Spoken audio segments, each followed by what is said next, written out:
Howdy, folks. Happy Friday. Thank God it's Friday. It's Super Bowl weekend. I'm not sure if I guess we'll do predictions. Not that they really, Sure. no wagering.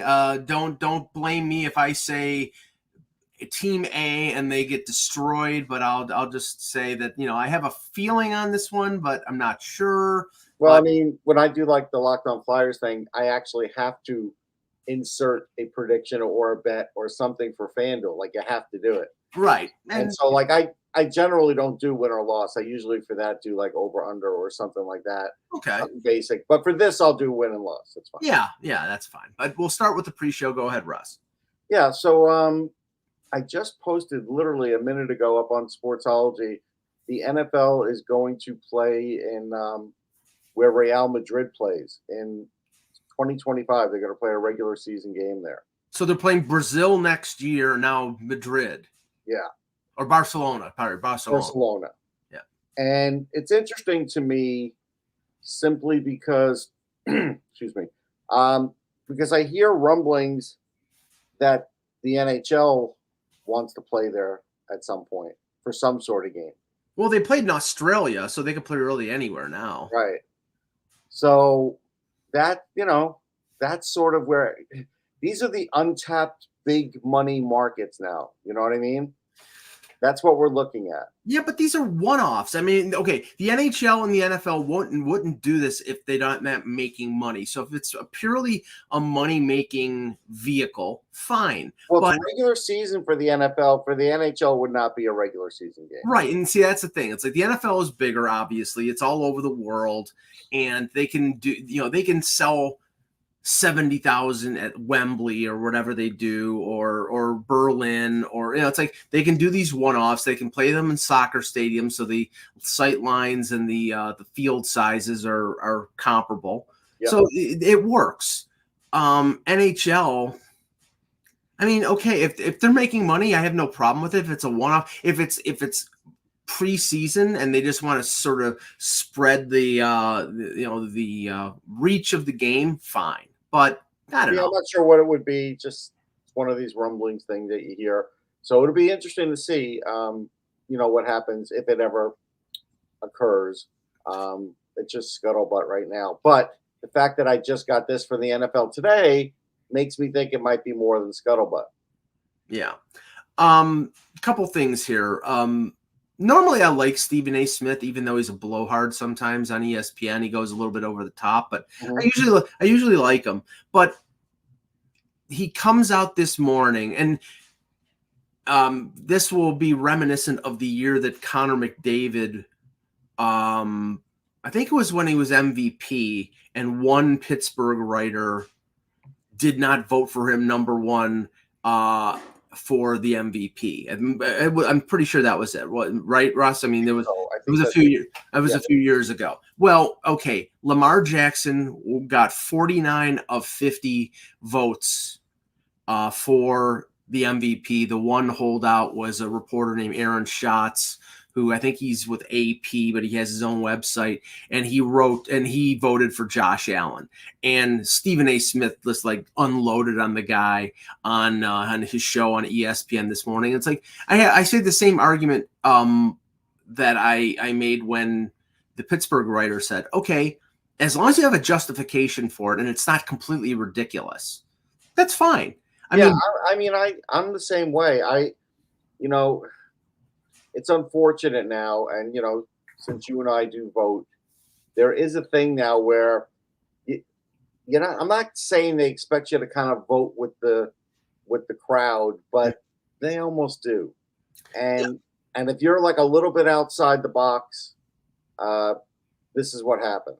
Well, scrutiny. Last year, I think it was for the Calder, I voted for Wyatt Johnston as the second one behind the winner, and I can't remember. I'm just drawing a blank right now because I'm on the show. But whoever won the Calder, I mean, I had Owen Power in the top three. Owen Power a couple of years ago. Okay, and it was right. It was that year. It was a couple of years. Okay. It wasn't the Beniers year. Right. Beniers year was last year. Yes, that's what I was going to say for the years. Yeah. Right. It was the year Wyatt Johnston was a rookie. I had him in the top 3, and I don't think he ended up in the top 3. And nobody like really said, "Well, what the hell are you doing?" But it's like I thought he was the best or second best rookie, and he didn't. And he was in my top 5. Yeah, sure. Yeah. So I mean, hey, as long as it's not like ridiculous. Yeah, and for me, it's like don't leave a blank, because then you're trying to draw attention to yourself. Yeah, don't be a Bill Conlon and be a complete dick. Yeah, but like if you have some different thoughts, I'm not against that. But this is what happens now, though, and it's becoming more of a thing with voting. And this guy had to basically write a column explaining why he voted for Josh Allen, and I didn't think it was. I mean, I thought Lamar Jackson was going to win it, but there's no necessity. I can't look at you straight in the face and say Josh Allen's not a candidate, because of course he's a candidate. Right. So is Purdy. So is Prescott. Right. So is McCaffrey. I'm also going to tell you now, as far as NFL voting goes. Now, if Purdy wins the Super Bowl and he has a big part in it, he may, and I say may, win the MVP, because there is still this bias against Purdy. Yeah. The fact that he was the last pick in the draft. People are still saying that like it's a thing, like well, you can't say Purdy's as good as, and enter a quarterback, Allen, whatever, because he was the last pick in the draft. Meanwhile, you go look at what Brock Purdy does with that team and his numbers, and it doesn't matter where he was picked. He's a distributor, but that's I don't care if he's wasn't a top pick in the draft. He does an effective job. I mean, if he doesn't, I wonder if he has MVP capability in this game, that they don't give it to McCaffrey or somebody who they feel is at that level. You know what I mean? Like, if that's what I wonder. It depends on, like, if McCaffrey has 3 touchdowns and Purdy has 350 yards, then you're probably going to give it to McCaffrey. But I just wanted to say on this day, Mark Knopfler auctioned off most of his guitars, and I don't know if it was for charity, but he got $11 million. I'm assuming it was for some charity, because I'm sure he's very well to do. I'm sure he's well to do, and he probably doesn't play them all anymore. Right, but I'm sure there's a few that he kept that are of course.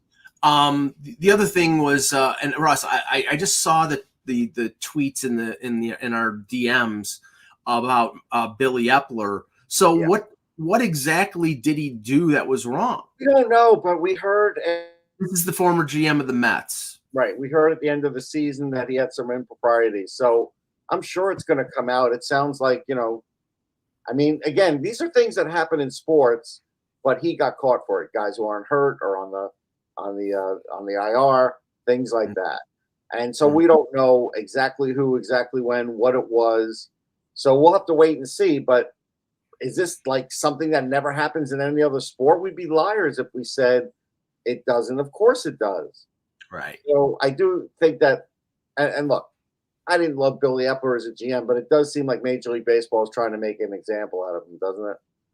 Yeah, well, I think they're trying to make an example out of a lot of things the Mets do, because I don't think they want a billionaire, spending the kind of money that he did, and then having the ability, because he has a lot of money, to pay off teams to take the contracts of players like Scherzer and like Verlander. And now he's basically in a year is doing a reset, because he can afford to pay half the salary. It's no different than Charlie Finley. I mean, Finley got turned down a little bit, but he still managed to get a lot of guys and move a lot of guys when he wanted to. Yeah, but Bowie Kuhn, cracked the whip on him. Remember, he once, but he didn't crack it the whole time. Well, he wanted to trade off like Joe Rudy and Gene Tennis and those guys. We're talking about guys that probably most of the guys in the chat don't even know who the hell we're talking about.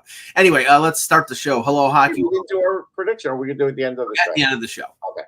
Hello, Hockey World. Today is Friday, February 9th, 2024. I'm Russ Cohen of NHL Draft Buzz. Go check it out. Got a few draft shows on the hop. Plug. And I'm Michael Agello, and this is the Hockey Buzzcast here on HockeyBuzz.com. And we will be doing Off the Post on Sunday morning at 10:15. So plug. Okay, let's start with this, because there's nothing that is a bigger bug up my ass than the Arizona Coyotes. And again, this has reared its ugly head. On Wednesday and Thursday, there was some reporting saying that There was nothing in the hopper going on regarding the Coyotes and their purchase of a tract of land to build a new arena. And people drawing conclusions after sort of the happy talk that Gary Bettman did at the All-Star break that, there is a lot of heat regarding the Arizona Coyotes situation from the Board of Governors. There are especially the Salt Lake City, the Utah Jazz owner who wants an expansion team. But, I'm sure if he gets a chance at a relocation of the Coyotes to get into the league, he probably would be amenable to that. So all this was going on, and it started to sound like there's nothing in the hopper. And then lo and behold, the Arizona Coyotes were talking trash on Twitter. They were being trolls as usual. And then on Friday morning at 9:23, it comes out, per a government source, an Arizona Coyotes land deal in North Phoenix could be wrapped up in 3 months. 100 acres is right at the corner of the 101 and Scottsdale Road. Craig Morgan, who was a very good reporter, and then and I didn't watch the YouTube video, but he had the latest, and he's got inside sources there. So, okay. Here's the first thing, and I have someone who has lived in that area and knows the area very well and gave me a little bit of sort of inside info. I'll just say this: the deadline was the end of January, supposedly, and now all of a sudden it could be wrapped up in 3 months. No, it's either wrapped up now or we're effing moving the goddamn team. Now this is just another, and I tweeted on in response. This is just another shell game from the Arizona Coyote ownership. It's at a certain point. The NHL is letting them play the long game, Mike. They are, and but how freaking? I mean, how much longer? Let's do it logically. So let's say in 3 months they get this deal. So in 3 months, we're talking February, March, April. So maybe.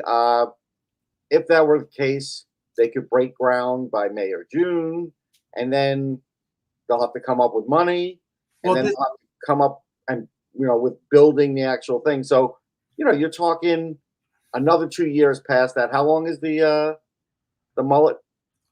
I think it's another year or two. Right. So maybe it gets on that timeline, but you're talking about 2 years from the start of like next season, probably. But this is the issue. It's the long game. This is the issue here. And we talked about this on a previous show about the schedule, the NHL schedule, and how teams now. Okay, say for example, Salt Lake City, put Salt Lake City in the place of Winnipeg. Like the Atlanta Thrashers basically threw the keys on the table to the NHL, and then Mark Chipman bought the Thrashers, and they moved the team to Winnipeg. And remember, Winnipeg was in the the Metro or whatever division it was. It was the Southern Division. They had to play Washington and all these other teams, Tampa Bay, before the realignment. So there was a lot of travel there that they were not geographically aligned until they redid everything. So that was a cluster F. That wouldn't be a problem here because Salt Lake City and Arizona, they'd be in the Central Division. Their rivalries would be Dallas and whatever, and that's where Arizona is. So in terms of the scheduling, in terms of geography, it wouldn't be a problem. But if they're moving the team to Salt Lake City, you're having to fit in around the Utah Jazz schedule, which already plays at the Delta Center, which would be the building that they would move in while they're building this new building. Well, no, until they build this new building, which people say like out there things go up quick, so maybe they can build it in a year. I don't think it's going to be a year, but the point I'm saying here is it's not going to cause as many problems as the Atlanta to Winnipeg move. But this is where I think it's a shell game, and I like I said, a friend of mine lived in the Arizona area for almost a decade, knows the area very well. I asked where this tract of land was located, and the first thing that they said was it might be because there's a large area that's an Indian reservation up there.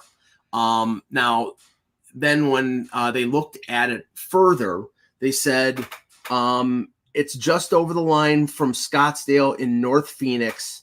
It's a very affluent area. The thing about the area is that there's so much land, no doubt it could be put in there, but I can't imagine the people of North Scottsdale not having an issue with it. So this is it's going to go up for public vote again, right? And then they'll move this again. And it's like at a certain point, the NHL has to say to Morello, "Go F yourself. Either you close on this now and find out, or you have a shovel in the dirt, or we're taking this team away and we're moving it." Mike, you don't want to move this team prematurely.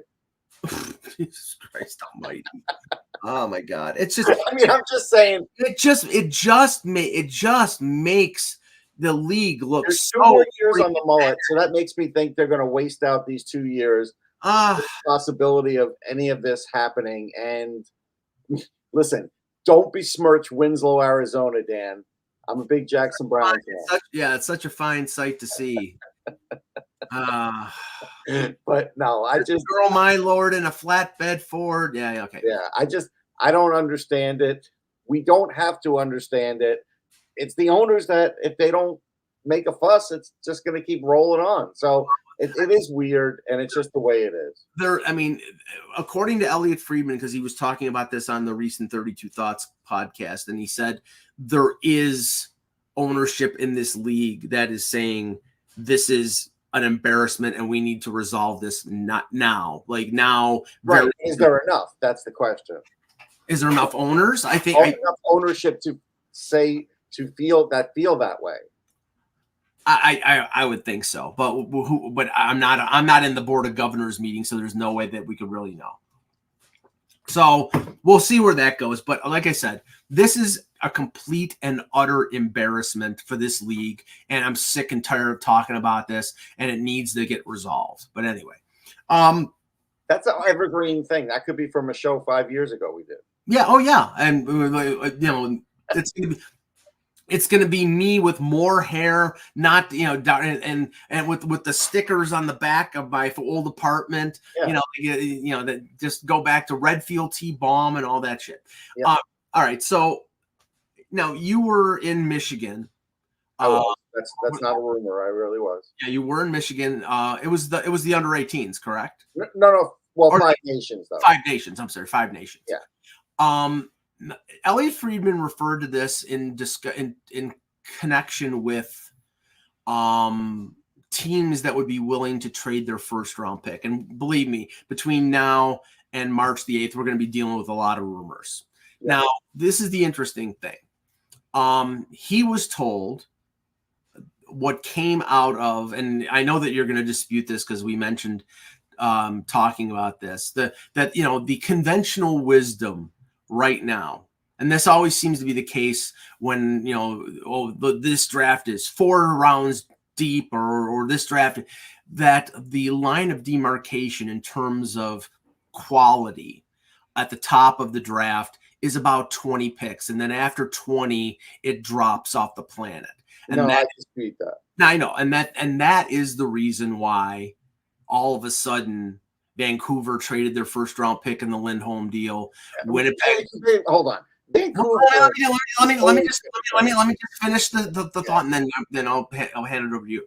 That Winnipeg traded their first round pick to in the deal for Sean Monahan, and he talked about 2 teams, one Toronto and the other Edmonton, who might be willing to trade their first round picks because the draft may drop off after 20. So I don't know. I'm not a draft expert. Elliot is professed as not a draft expert. He's talking to people. Right. I'm not going to take Elliot. Yeah, no. I'm just saying he was talking to people that were there, and he got the feedback from them that was the general consensus. Now, I'll hand it to you. Is that a flawed picture of what this draft looks like? I think it is. I'm not going to say it's as deep as last year because it's not. But what I am going to say is I could give you a list of, 45, 50 that are, pretty strong. Now, what's the difference? So, okay, and I don't think it falls off after 20, like you can't get a possible second liner after that. I think there is a possibility of that. Mm-hmm. The draft is devoid of possible number one centers other than Celebrini. That's fair. That's out there.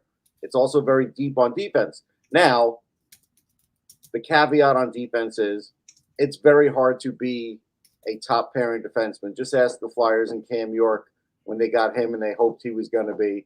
I mean, you can make somebody a top pairing defenseman in this league, but a lot of times teams have number twos as number ones because they just can't get a number one, a true number one. So there are some things that drafts don't provide that way in every draft.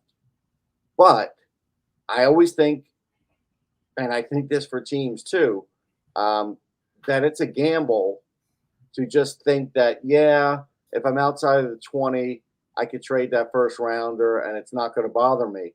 Well, again, I mean, I don't know how many times we need to go over guys that have surprised after their draft years in any draft. Right. It happens almost every draft. So, whether it's Sebastian Aho, you mentioned Pasternak the other day, there's always going to be instances of this. Right. And you can say, hey, those are the outliers, Russ, and maybe they are. But I'm just saying I see enough guys, and I think part of this comes with, like, the U.S. team isn't like this powerhouse team that had been the past couple of years. Mm-hmm. Still talented, though. And I think that because we're looking at young players, that I always think it's a little soon, even in this season, it's a little soon to say that. Like, we still have rest of the season, playoffs in all these leagues, Memorial Cup, Palinka. It's a lot to go. Right. A lot of draft time to go. So I think it is just too soon to say that. And I also feel like there are players that you could get after 20 that definitely have second line center ability. Whether they can do it or not, that's up to them and usually up to the team that drafts them. But there's definitely a few that will fall in that range. And because of they're a little bit more of a project, they need a lot of weight. Yeah. Their development cycle is going to be a little longer because of where they go. But those guys are going to be out there. And so, yeah, I really do disagree with that. Yeah, and just on the Toronto thing, because I'm going to write about this in a minute. Here's the issue. Again, they have too many holes. They're not a legitimate Stanley Cup contender. Right. Now, I do think that there are teams out there, and Elliot mentioned this, and I agree with this, and I've been saying this for a while, not to say that I had the exclusivity on this thought. Teams will trade first-round picks, but they don't want to trade first-round picks for rentals anymore. They want to trade. Right. They will trade a first-round pick for somebody who's got term left. Now, whether that can happen, I don't know. I mean, we saw like a deal last year where the Leafs got Jake McCabe, and he had a couple years left in his contract. And he's played pretty well for them. He's not a first-round pick guy, but it was part of a larger deal. That at least you have something tangible to hold on to.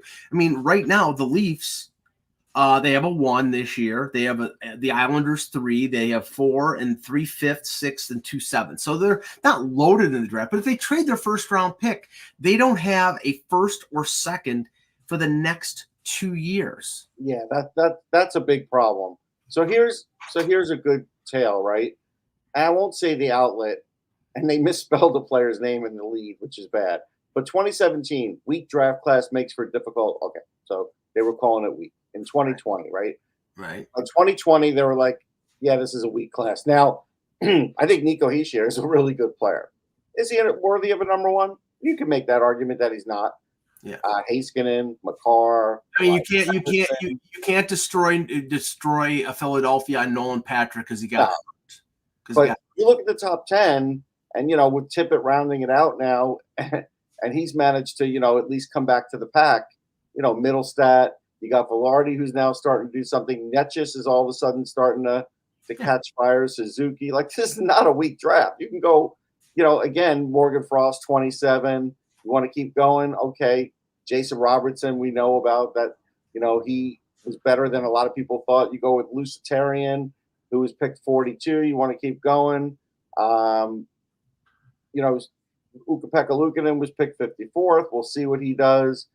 Morgan Geeky's already played 225 games. He was 67th. So I mean, we get Anderson, 103rd overall, 242 games. Like, there's guys that are going to be around. Right. In every draft, it's going to be like that. It's just, okay, are there any home runs in the 20s? Well, you don't know. Morgan Frost is like a triple, I think. Right. I mean, okay, nobody knew that Pasternak was going to be a generational player when he was taken in the 20s in 2014. Otherwise, he would have been taken in the top 5. He would have been taken instead of, it was what? Ekblad, Reinhart. He would have been taken instead of Nick Ritchie. Right. So it's like, I mean, that's just. Anyway. I'm only pointing that one out because I remember people saying it was kind of weak. And it's like, okay, well, it's weak, but you got like the next possible Bobby Orr there and Cale Makar, right? So yeah, whatever. Now, okay, we haven't done a show since Wednesday, and the injury to Mikhail Sergachev was not pretty. I mean, it was. I don't think obviously it was not purposeful. Him going into the boards. I think he was tangled up with Lafreniere, and he snapped both his tibia and fibula. And he, made a statement on social media, which, I mean, he's been injured most of the year, just got back and then comes back and he gets hurt again. And this is an injury, more than likely he's out for at least the rest of the regular season. Remember, okay, it's February 9th now. 8 weeks is April 9th. That's it's going to be more than 8 weeks. Yeah, I know, but I'm just saying, I think if he comes back, it's probably going to be in the first or second round of the play. I don't think he'll be back this year. I know, but I'm just saying it could be. I mean, more than likely he's out for the rest of the season, but they're not going to. I don't even want to say could be, only because when you have 2 like that, it complicates things. If you have 1, then they know, right? When you have 2, you never know how that's going to heal and what's going to be a setback and how long it's going to take. Right. I mean, usually when you crack 1, you have the other one for stability, and it's just the bone healing. Now here, it's they're going to be putting pins in both. Yeah. And it's going to be a situation where it's going to have to heal. Pain's going to have to go away. I mean, more than likely he's done for the season, but he could be. You never know. He could be back for the second round, the third round, whatever. But the point is that now all of a sudden the team that was strapped against the salary cap has got $8.5 million in LTIR space to play with. The problem with Tampa is Tampa Bay has been mortgaging the future the last few years to get guys like Tanner Jeannot and Brandon Hagel and Blake Coleman. And now, like the upcoming draft, they don't have a first round pick in 24 and 25. They don't have a second round pick in 24, a fourth round pick in 24. So, their draft capital is virtually non-existent. So the question is whether they think that they're close enough that they can make deals to improve their defense enough to contend without Sergachev.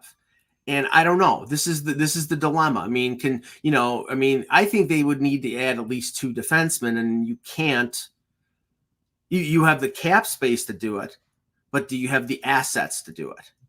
Well, I think they're going to call on Montreal and they're going to get Savard. I think David Savard has fit in there before. They know him, yeah. They know him. I think that's a tailor-made trade right there. Right, I agree. And then you get some other defenseman, whether it's. Well, I'll give you the name because I think he would be relatively cheap, and the team that he's on right now would probably retain 50% of his salary, and that would be Eric Johnson of the Sabres. Yeah, if they got both those guys, they'd be dangerous. Right. So I think that's what they would look for, to do something like that. It's interesting because it's still this, even though they have this money, it still attacks their depth, though. Oh, yeah. Yes. And believe me, I saw them play. I saw them play a couple weeks ago when the Sabres were on their last homestand, and they won. But they were playing a playoff style because this is the thing. They don't have the depth that they used to. Their third and fourth lines are not great. And they're really, after their third defenseman, they're not great. And Sergachev wasn't back then. They were playing, Perbix, and they have Hedman.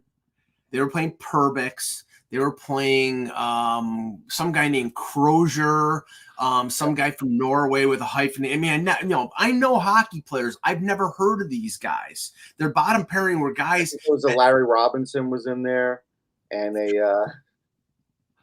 yeah, I mean, just it wasn't Gilles Lupien, but it was. It was the 2024 version of Gilles Lupien. It was Doug Litster. I'm not sure. It was bad. It was really bad. It was not Todd Gill or Dmitry Mironov. Right. Yeah. So anyway, but so we will see whether they can work some magic, but they don't have a lot of assets to trade. So unless they're going to take on players that other teams are willing to give away for virtually nothing, So like Mark Stahl, they could get easy. Right, exactly. Somebody like that. I know Randy. You give the Flyers a conditional fifth, and there goes Mark Stahl. Yeah. Easy. Right. Randy said he had a rules question, so Randy put it in the chat. But let me see. A rule on what? I don't know. I mean, I don't know what he was referring to. But so let's take some questions in the chat here. If the Tavares thing holds up in Canada, what will the league do? It will then mean a huge disadvantage for anyone signing in Canada. Yeah, I mean, I was saying that when we saw this, it's like, and Peter is not a tax expert, but he's a business guy in Canada. It's going to have what it might do is it might affect how teams in Canada assign bonuses. Right, they're going to do it more like Austin Matthews did and say, right, but it's your advantage to do this. Right, but the problem here is Austin Matthews is an American.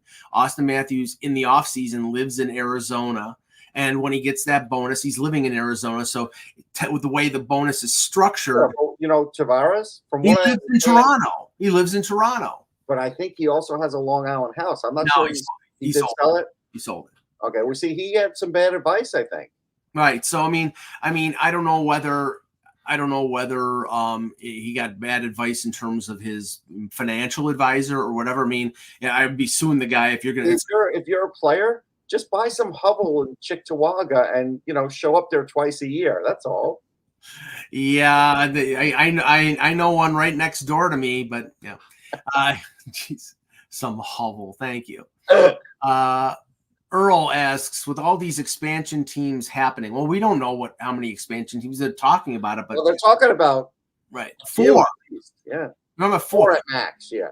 Now the thing is, okay, I will say this: if they expand by 4, if Quebec isn't one of them, forget. Just it's over. They're not going to be one of them. I think that they have to be one of them. They don't. They do. They promised them. Like, my God. They promised. They promised them. Oh, did they give them a promise ring? No. Yeah. No, there was no. All there was discussion. It's a friendship ring. Yeah. So no, okay. We'll debate that some other time. But he's asking, are draft picks becoming more valuable to fill roster spots? Yes, and that's part of the reason that teams have to really think about when they're getting rid of some of them because. Yeah, with the cap, regardless of the cap going up, you have to have at least 4 or 5 players that are making ELC money. Especially if you're like a team like Toronto, when you got like 4 guys making all the money. So yes, it is important. Randy did put up his thing there. Okay, I'll get to it. But I mean, no, okay. I think it's less tied to expansion and more tied to the salary cap. It's like you have to have, I would say, if you're a Stanley Cup contending team and you're paying big players big money, you have to have at least 3 or 4 players on your roster that are on entry-level contracts, and then maybe veteran players making, say, under $1 million. So you have to have probably 1/3 of your roster has to be under $1 million. Otherwise, you're not fielding a quality team. Now, how do they do that? Well, they get players that were bought out. They get players that are accepting 1-year veteran minimum deals. I mean, you have to find value. It doesn't mean that these players can't provide a value. Like Matt Duchene got bought out by Nashville. He went to Dallas at, I think, $3.5 million. That's a good value if he plays well, and he's playing well this year. Now, he's not going to take $3.5 million next year because, he got bought out and he got the money from the buyout. Next year, after he has a good year, he's going to expect to get paid. And Beps just had a good question up there. We'll get to it. I'm going in order here. Okay. Okay, Randy. If you're a team that had a player, no, that's not it for Randy. Okay, all right, sorry. He had the rules thing up there. Okay, I'm looking, just going in order here. No, Montreal won't trade Savard unless Hughes gets what he wants. Well, he might get what he wants. He's got another year, and remember, they don't. Okay, here we go. I'm sick of the offside challenges. I'm wondering if you guys think there is a way to speed it up. No, they want to get it right. Yeah. That's all they care about. They want to. I will say this: it does seem quicker in college hockey than it is in pro hockey. Yeah, no. They want to get it right. The last thing they want to do is hustle through and then end up getting it wrong. Then they look like bigger jacks. You know why it's quicker, I think, in college hockey is because they all have the pads there, and there's no Toronto to have to call. You know what I mean? It's one less step. But see, honestly, people were complaining about the NHL system. The NHL system was, I believe, the first one where they called a central office, like in Toronto. And now the NFL does it that way, even though they have the referee on the headset. Yep. And Major League Baseball does the same. Do it too, yeah. Now, I don't know if the NBA has the big monitors on the screen, and they let the officials in the building make the choice. Right, I think that's the way they do it. So, okay, I'll just answer this quickly. Andrew, are you truly a Leafs fan? Well, okay, I'm not a fan anymore because I'm a reporter. But when I was not a reporter, I was a Leaf fan. I did grow up in Buffalo. I was a caller to a Toronto radio station, and then that led to how I became a member of the media. I was hired by Hockey Buzz. Now I'm a member of the Professional Hockey Writers Association. I write for the Hockey News. So, but reporters can't be fans. We still have loyalty to the teams we like, but it's not rah rah sis boom ba. Like if the Leafs win the Stanley Cup, I'm going to be in the press box and cheer. I can't do that anymore.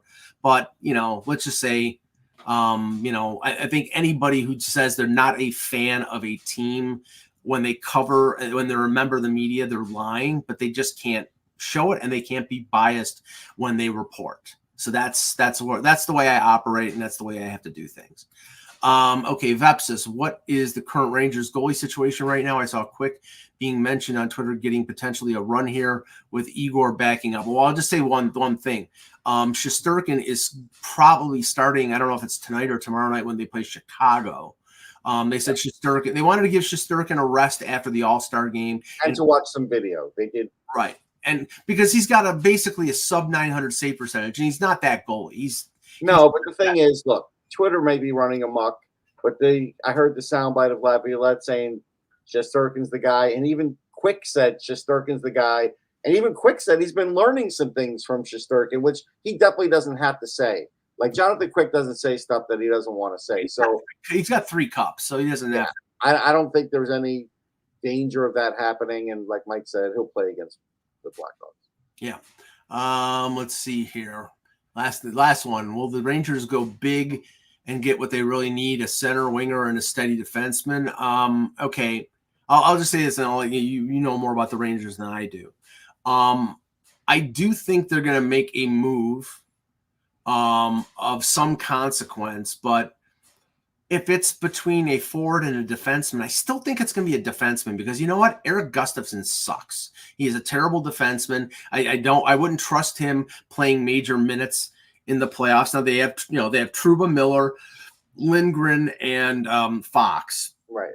So you're talking about adding to your bottom pairing, adding to Braden Schneider. If you don't trust Zach Jones, you can get Zach Jones they've been praising lately, so we'll see. But if you don't trust him and you want to get a veteran, you can get a third pairing veteran guy relatively cheap. So I think they'll go cheap on that. And if there is a forward out there, then maybe they keep their powder dry for that guy. But Russ, I mean, you don't think that they're going to go after a center? I don't. I think they're not going to mortgage major assets. I don't think they're going to trade their 2025 first because they can't trade their 24 apparently because of the boat. We don't know for sure, but yeah, that's the speculation. It does seem to make sense though. The more you hear it, yeah. But look, Johnny Brzezinski's fine. I mean, at the end of the day, it's not ideal, but at the end of the day, they also have two Sharks at their 1 and 2 spots with Zibanejad and Trocheck. Thank you. So, I mean, what's the worry there? I mean, I do think defense is more of a worry. And I think you could give those guys the lion's share of the faceoff. So I don't think it's that big of a deal. Does it hurt them? Sure. But, teams can't always fill every spot that they have when they go shopping at the playoff deadline. And even Toronto felt like they did last year and they got around. So, it's, they're not going to mortgage it all just for that. No. Right. Yeah, if they could get a center that didn't cost them a ton, I mentioned. You saw the prices on Nick Dowd, Mike. Yeah, well, please. Okay, you just okay. And I'll just say this: we know we're in the silly season because, and good reporters are reporting this, and I'm not saying that that's not what they're hearing, but it's what is out there and what reality is. And if some general manager spends a first-round pick for Scott Laughton or Nick Dowd, they should be fired immediately. It's ridiculous. Now, if you're talking about a first-round pick for, like a decent or really good forward, Adam Henrique, I could live with it. Yeah. Okay. If you're talking about a first-round pick in a deal for Noah Hanifin, fine. And it's going to be more than that. But okay, the Lindholm deal, fine. The Monahan deal, fine. Henrique, if the market, if really, he can play 2C if you need him to. So that's fine. If Anaheim retains 50% of the salary and you have to give up a first-round pick and he can fit in your top 3 centers, I have no problem with that. Nick Dowd's a fourth liner. Scott Laughton is probably Scott Laughton is probably a okay third liner, but more of a fourth liner. You give up a first round pick for that, you're insane, absolutely friggin' insane. So no, and I wouldn't in the position of Toronto, I would not give up a first round pick for Chris Tanev, even though Chris Tanev would improve their defense because you can sign him in the summer and you're not winning the cup now. So Terry, why?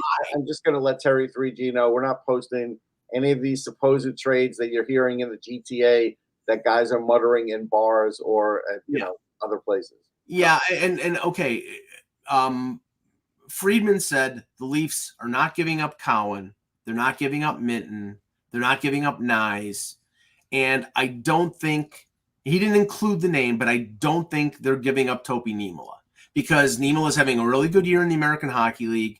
He's a right shot defenseman. Now, he's not big, but he's skilled. No, I watched him. I mean, I watched him in tournament play, like a year ago was he? Yeah. He was good. He's a really good skater. His defense was decent. He's got a great shot. Yeah. Why would I trade him? Yeah, I mean, if you're getting a defenseman that you retain that has term on his deal, okay. But you're talking about 2 defensemen there in the rumor that Terry just posted that are both UFAs, and one of them is probably not signing in Toronto. Hanifin will not sign in Toronto. So, and the Leafs don't have their 25 first; it'll be the 24 first. So that's not happening. It's not happening. Okay. Michael Cohen just got banned because he talked about something other than sports or other than hockey. So I'm removing his comments. Okay, we'll just make our Super Bowl predictions here. I'll go first. Okay. I'm sick of the Chiefs. I don't care about Kelsey and Taylor Swift. I mean, it's going to be annoying to see every time he, makes a catch, they're going to go up to her in her corporate box that she's paid $2 million for. and show her. I care about the game because I hate the Chiefs and I want them to lose. I just don't know if they're going to. Their defense is really good. I thought the Bills had a puncher's chance and they almost beat them, but their defense was devastated by injury. I thought they were going to lose to Baltimore, and Baltimore choked like they've choked all the time. San Francisco barely beat Green Bay and was down 24-3 to Detroit and came back and won. So they're not, they're very flawed. And I think they have too many flaws to beat Kansas City. I hope they do, but I'm going to pick Kansas City 24-17. I'm going to go San Francisco 31-21, and I'll tell you why. So I felt like, Mahomes is going way above and beyond this year. Like, he's tremendous. I have nothing but respect for him. Yeah. Especially when 2 weeks ago they lost an offensive lineman, or a guard, and they still won the game. A Pro Bowl guard, yeah. Right. Now they lost another good player on defense, and Rashee Rice got hurt in practice. So if they have to put Tony out there and Rice is partially injured, things are getting slim there for Mr. Mahomes. So they said Rice had injury to both ankles. So I don't know what the hell he did, if he tripped on a week or something like that. So I'm just saying the Lions are the more complete team. McCaffrey could be a big factor here. Mm-hmm. I like Brock Purdy. I am not one of these people that say, oh, well, he's Mr. Irrelevant. He can't be any good. No, he's really good for them. I like Shanahan's play calling. I think a lot of that is being overlooked and disrespected because of the greatness of Mahomes. Like, I get it, but I just feel like, you know what? Here's the thing that gets me about San Fran, and this is why I think they're going to win. Last year, San Fran, when they lost to Philly, they were like, look, if Brock Purdy had played in this game, finished this game, we'd be going to the Super Bowl. But he didn't, and the Eagles went to the Super Bowl. Well, this year they made it to the Super Bowl. So I think they were onto something, and I think they're going to complete it. Well, for those who are picking San Francisco, they point to McCaffrey and the inability of the Chiefs to stop the run. And the guy that got hurt was a defensive tackle who had sacks, but he was also very important just plugging up the run. So their defense is predicated on being able to rush the passer. And if McCaffrey is running the ball and they give him the ball 25 times, that's going to allow Purdy to do play action and all that kind of stuff. They get the ball to Deebo Samuel and they get the ball to Ayuk, and look, I'll wear my Mets Mahomes shirt as I always do. Are you gonna have a drink at that time? I'm not gonna say, Mike. I probably will though, but I'll be at home. So did he apparently. For the evening. So did he apparently. Yeah. But the one advantage that San Francisco has over Baltimore and over Buffalo especially is they have guys who can cover Kelsey.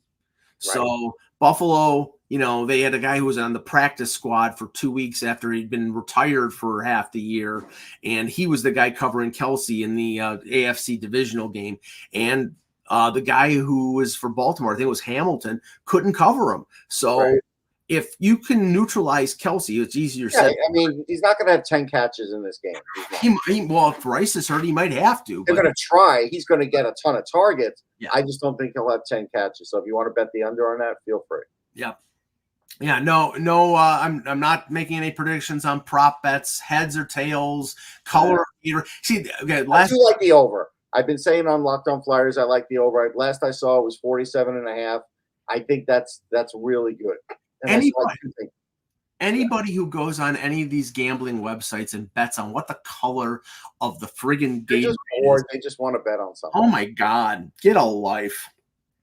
Anyway, all right, we'll be back on Monday with another edition of the Hockey Buzzcast. For Russ Cohen, I'm Michael Agello. Thanks for watching, and remember, without the buzz, it's just hockey.